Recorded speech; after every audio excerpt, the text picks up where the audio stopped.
पास करने के बाद चंद्र प्रकाश को एक ट्यूशन करने के सिवाय और कुछ न सूझा। उसकी माता पहले ही मर चुकी थी। इसी साल पिता का भी देहांत हो गया और प्रकाश जीवन के जो मधुर स्वप्न देखा करता था वे सब धूल में मिल गए।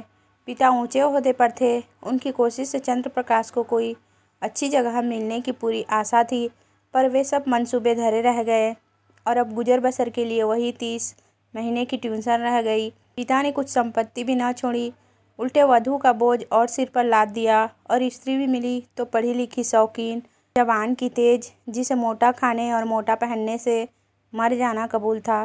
चंद्र प्रकाश को 30 की नौकरी करते शर्म तो आई, लेकिन ठाकुर साहब ने रहने का स्थान देकर उसके आंसू पोंछ दिए। यह मकान ठाकुर साहब के मकान से बिल्कुल मिला हुआ था। पक्का, हवादार, साफ सुथरा और ज़रूरी सामान से लैस। ऐसा मकान 20 से कम पर न मिलता। काम केवल 2 घंटे का लड़का था जो लगभग उन्हीं की उम्र का, बड़ा कुंदजेहन, कामचोर, अभी 9वें दर्जे में पढ़ता था। सबसे बड़ी बात यह है कि ठाकुर और ठाकुराइन दोनों प्रकाश का बहुत आदर करते थे, बल्कि उसे लड़का ही समझते थे। वह नौकर नहीं, घर का आदमी था और घर के हर एक मामले में उसकी सलाह ली जाती थी। ठाकुर साहब अंग्रेजी नहीं जानते थे। संध्या का समय था। प्रकाश ने अपने शिष्य वीरेंद्र को पढ़ाकर छड़ी उठाई और ठाकुराइन ने आकर कहा, अभी न जाओ बेटा, जरा मेरे साथ आओ, तुमसे कुछ सलाह करनी है। प्रकाश ने मन में सोचा, आज कैसी सलाह है, वीरेंद्र के सामने क्यों नहीं कहा। उसे भीतर ले जाकर रमा देवी ने कहा, तुम्हारी क्या सलाह है? वीरू को ब्याह दूं? एक बहुत अच्छे घर से संदेशा आया है।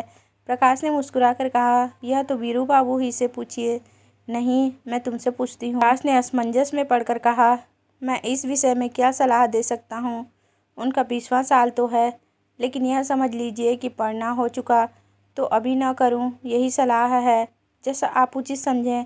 मैंने तो दोनों बातें कह दी, तो कर डालूं। मुझे यही डर लगता है कि लड़का कहीं बहक न जाए। मेरे रहते इसकी तो आप चिंता न करें। हाँ, इच्छा हो तो कर डालिए, कोई हरज भी नहीं है। सब तैयारियां तुम्ही को करनी पड़ेगी, यह समझ लो। तो मैं इनकार कब करता हूँ। रोटी की खैर मनाने वाले शिक्षित युवकों में एक प्रकार की दुविधा होती है जो उन्हें अप्रिय सत्य कहने से रोकती है। प्रकाश में भी यही कमजोरी थी। बात पक्की हो गई और विवाह का सामान होने लगा। ठाकुर साहब उन मनुष्यों में थे जिन्हें अपने ऊपर विश्वास नहीं होता। उनकी निगाह में प्रकाश की डिग्री उनके 60 साल के अनुभव से कहीं मूल्यवान थी। विवाह का सारा आयोजन प्रकाश के हाथों में था। 10-12 हजार रुपये खर्च करने का अधिकार कुछ कम गौरव की बात न थी। देखते देखते ही फटेहाल युवक जिम्मेदार मैनेजर बन बैठा। कहीं कपड़े वाला उसे सलाम करने आया है, कहीं मोहल्ले का बनिया घेरे हुए है, कहीं गैस और अमियाने वाला खुशामद कर रहा है। वह चाहता तो 200-400 रुपये बड़ी आसानी से बना लेता, लेकिन इतना नीच न था। फिर उसके साथ क्या दगा करता जिसने सब कुछ उसी पर छोड़ दिया था। पर जिस दिन उसने 5,000 के जेवर खरीदे, उस दिन उसका मन चंचल हो उठा। घर आकर चंपा से बोला, हम तो यहाँ रोटियों के मोहताज हैं और दुनिया में ऐसे आदमी पड़े हैं जो हजारों लाखों रुपए के जेवर बनवा डालते हैं। ठाकुर साहब ने आज बहू के चढ़ावे के लिए 5,000 के जेवर खरीदे। ऐसी ऐसी चीज़ें देख कर आंखें ठंडी हो जाए। सच कहता हूँ, बात चीज़ों पर तो आंख नहीं ठहरती थी। चंपा ईर्ष्या जनित विराग से बोली, ओह, हमें क्या करना है? जिन्हें ईश्वर ने दिया है वे पहने। यहाँ तो रोकर मरने ही के लिए पैदा हुए हैं। चंद्र प्रकाश इन्हीं लोगों की मौज है, न कमाना न धमाना। बाप दादा छोड़ गए हैं, मज़े से खाते हैं और चैन करते हैं। इसी से कहता हूँ, ईश्वर बड़ा अन्यायी है। चंपा, अपना अपना पुरुषार्थ है, ईश्वर का क्या दोष? तुम्हारे बाप दादा छोड़ गए होते तो तुम भी मौज करते। यहाँ तो रोटियाँ चलना मुश्किल है, गहने कपड़े को कौन रोए। और न इस जिंदगी में कोई ऐसी आशा ही है, कोई गत की साड़ी भी नहीं रही कि किसी भले आदमी के घर जाऊं तो पहन लूं। मैं तो इसी सोच में हूँ कि ठाकुराइन के यहाँ ब्याह में कैसे जाऊंगी।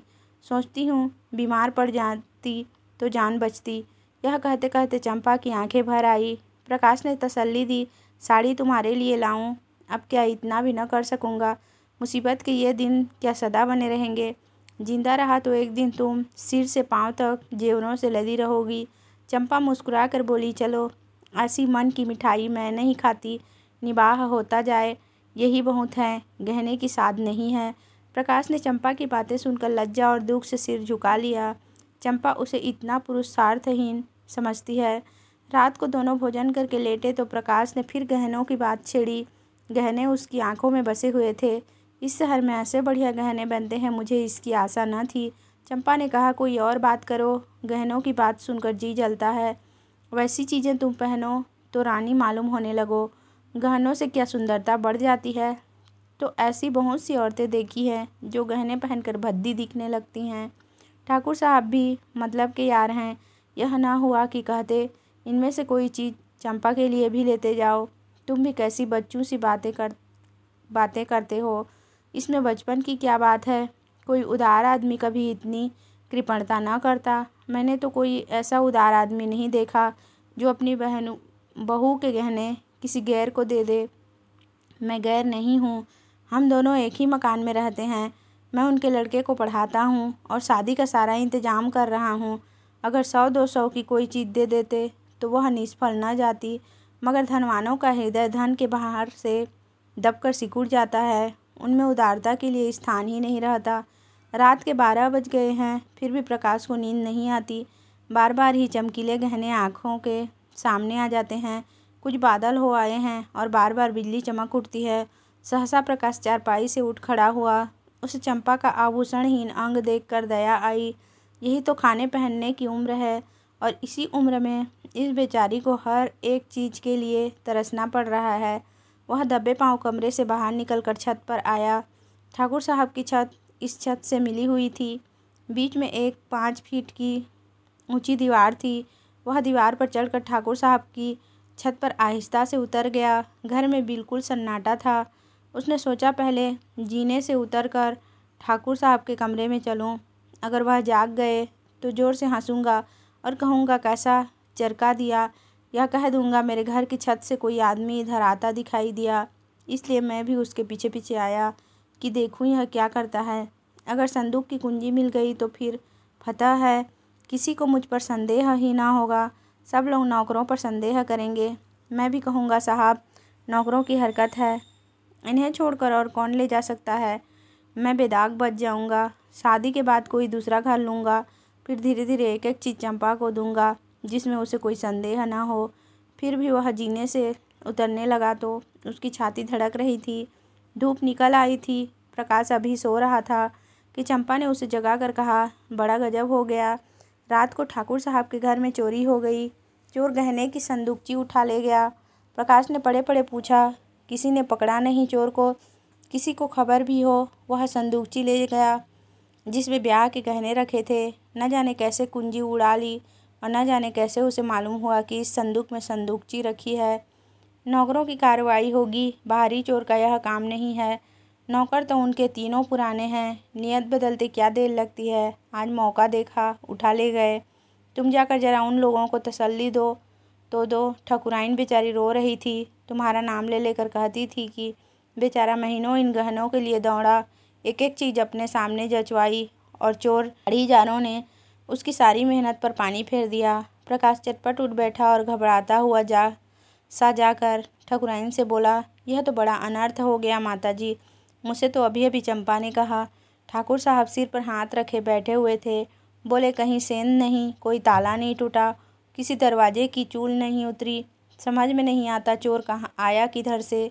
ठकुराइन ने रो कर कहा, मैं तो लूट गई भैया, ब्याह सिर पर खड़ा है, कैसे क्या होगा।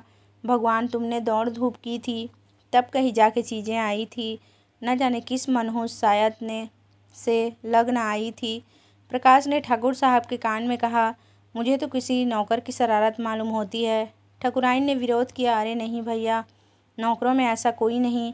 10-10 हज़ार रुपये यूँ ही ऊपर रखे रहते हैं, कभी एक पाई भी नहीं गई। ठाकुर साहब ने नाक सिकोड़ कर कहा, तुम क्या जानो, आदमी का मन कितना जल्द बदल जाया करता है। जिसने अब तक चोरी नहीं की वह कभी चोरी न करेगा, यह कोई नहीं कह सकता। मैं पुलिस में रिपोर्ट करूँगा और एक एक नौकर की तलाशी कराऊँगा, कहीं माल उड़ा दिया होगा। जब पुलिस के जूते पड़ेंगे तो आप ही कबूलेंगे। प्रकाश ने पुलिस का घर में आना खतरनाक समझा।